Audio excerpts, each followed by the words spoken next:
Бәріңізге сәлем. Қытырлақ баклажан салатын дайындаймыз. Дәл осылай қытырлақ болып шығады. Алдымен менің каналыма тіркелуді ұмытпаңыздар.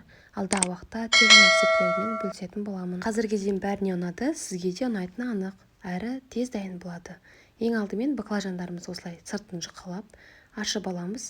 Өзіңіз қалауыңызша көлеміне қарай 3 немесе осылай 2 баклажан алсаңыздар болады.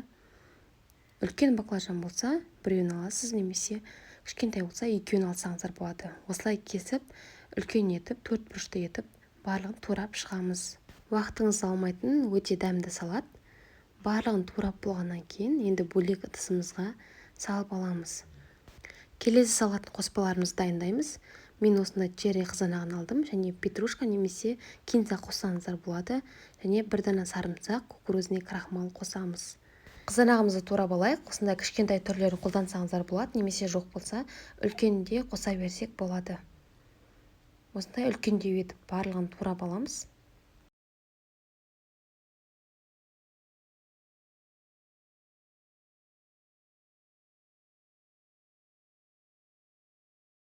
Енді келесі сарымсағымызды турап аламыз. Осылай пышақтың көмегіменен ұсақтап турап алсақ та болады, немесе үкіштің көмегіменен езіп алсаңыздар да болады. Енді жаңа дайындап қойған баклажандарымыздың үстіне 2 ас қасық кукурузный крахмал қосамыз. Барынша осындай кукурузный түрін қолданамыз. Бұл біздің баклажандарымыздың қытырлақ болып шығуына көмектеседі. Барлығын жақсылап араластырғаннан кейін енді майымызды қыздырып қоямыз алдын ала.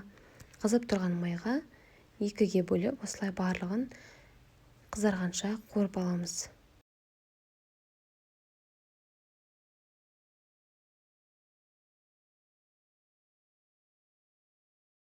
Майға қуырылғаннан кейін міне осылай қағаз майлыққа түсіріп алдым. Майын кішкене сорып алу үшін осындай қағаз майлыққа түсірдім.